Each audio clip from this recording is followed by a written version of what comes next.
Hi, this is Shelby from the Shelby Shaper Shop, and today we are going to be making miniature altars.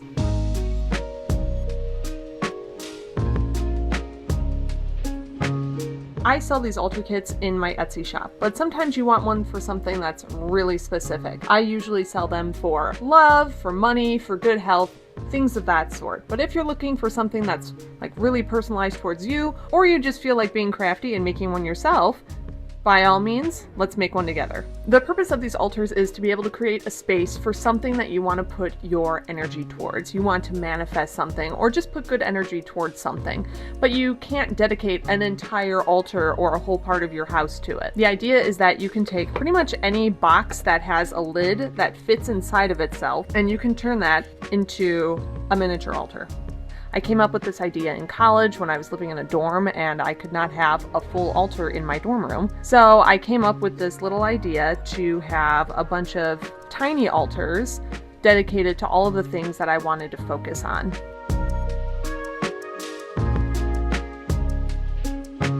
The first thing you're going to want to have is some sort of box where the lid fits inside of the base like this. So this can be any jewelry box, or like this here, this is the box to my microphones, and that's going to be your base for all of your altar designs. The next thing you're going to need is some paper clippings, things that we're going to use in the collage in the background of our altars. If you have photos, if you have something special, if you have notes or receipts or pretty much anything that relates to what it is that you're trying to manifest in this box, please use it because that will make it even more special if it's something that is already yours. The next thing that you're going to need is some tiny jars. I got these on Amazon. This is where our power herbs are going. So the herbs that are going to give it a little bit of juice that we need. The next thing that you're going to need is herbs. 9 times out of 10, you can use herbs or spices that you already have around your home. Things like cinnamon and rosemary and cloves, things that you might already have in your cabinet. The next thing that you're going to want is some kind of spiritual stones. Any sort of stones or rocks or things that you may have gotten from your local spiritual shop, or if you don't have any, that's okay too. But this definitely gives it some good energy.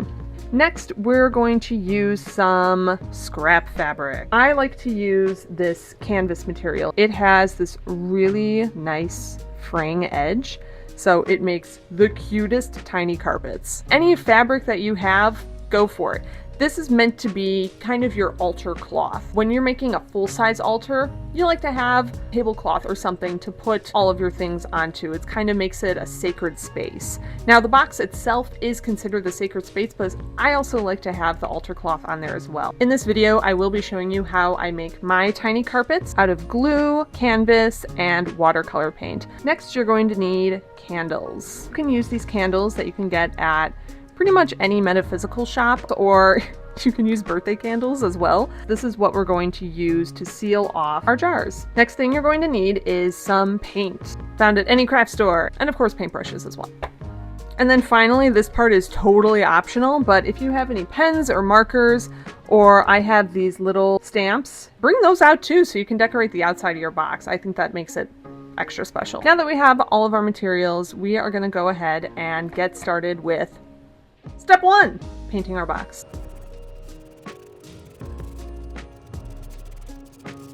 While that is drying, we can go ahead and take a look at what we want to put in the background. Generally, I like to make collages that represent the thing that I'm trying to manifest. This love box has like little heart jewelry and like couples, lover, date, touching. But I also have pictures on the back of my boxes as well, so even when they're standing up, you can still see from all angles, this is what we're trying to manifest.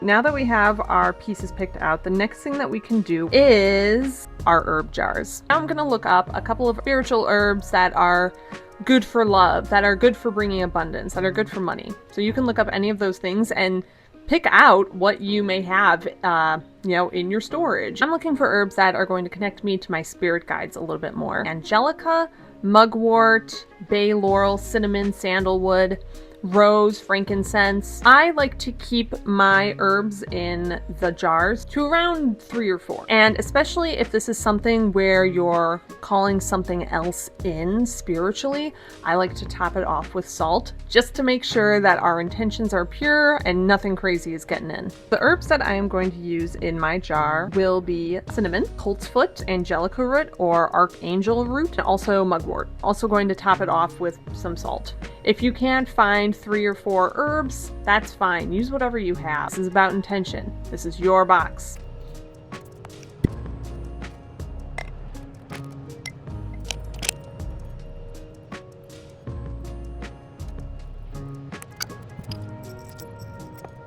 So now that we're done with filling up our jars with our herbs, now we're going to seal this jar with a candle. And that candle should be a color that represents the thing that you're trying to bring in. Blue is often associated with things that are angelic and spiritual, so I'm actually going to use this blue birthday candle. Now, be super careful when doing this. I have burned my fingers with wax plenty of times, so please just be careful with the wax, with the fire, so on and so forth.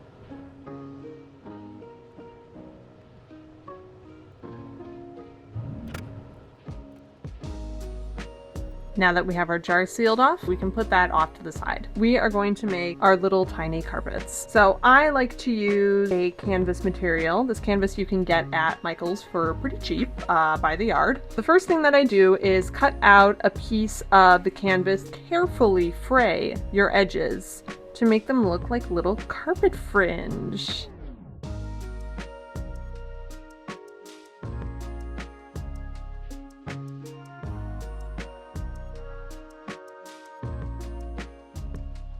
So there's our first carpet. The way that we're going to seal this is by painting glue onto the back of it, along the sides here, and just a little bit on the back.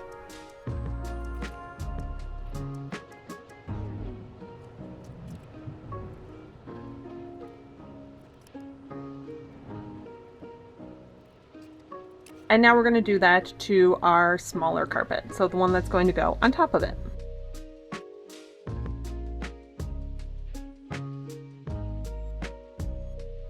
Now we're going to put those to the side and wait for those to dry until we can paint them. I like to color my carpets using colors that represent the thing you're bringing in. The first thing that I like to do is cover the carpets in plain water first, so they'll have a really nice bleed effect when you put the actual pigment on top.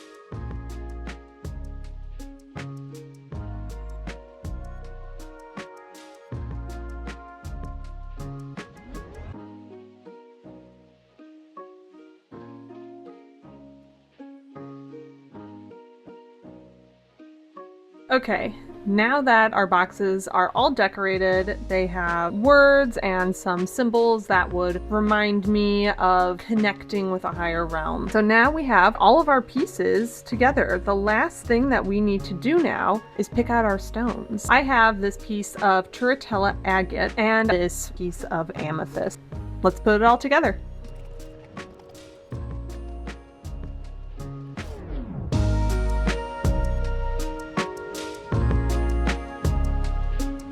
And there you go. Once you have this part done, you can add really whatever you want. If you have pictures or if you're doing a money box, maybe add some money into it. Once you have this portion down, it's all yours. Add more stones if you want. Add flowers, tiny animal. Really put your own energy into it. Once you have this part done, this is definitely the hard part, but now it's on you to really add the personal touches.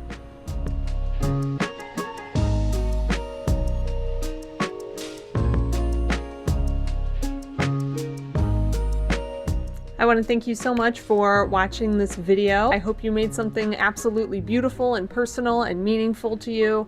If you have any questions, please reach out to me through my website, shelbyshaper.com, and you can contact me there. Thank you so much. I hope you have a wonderful and blessed day.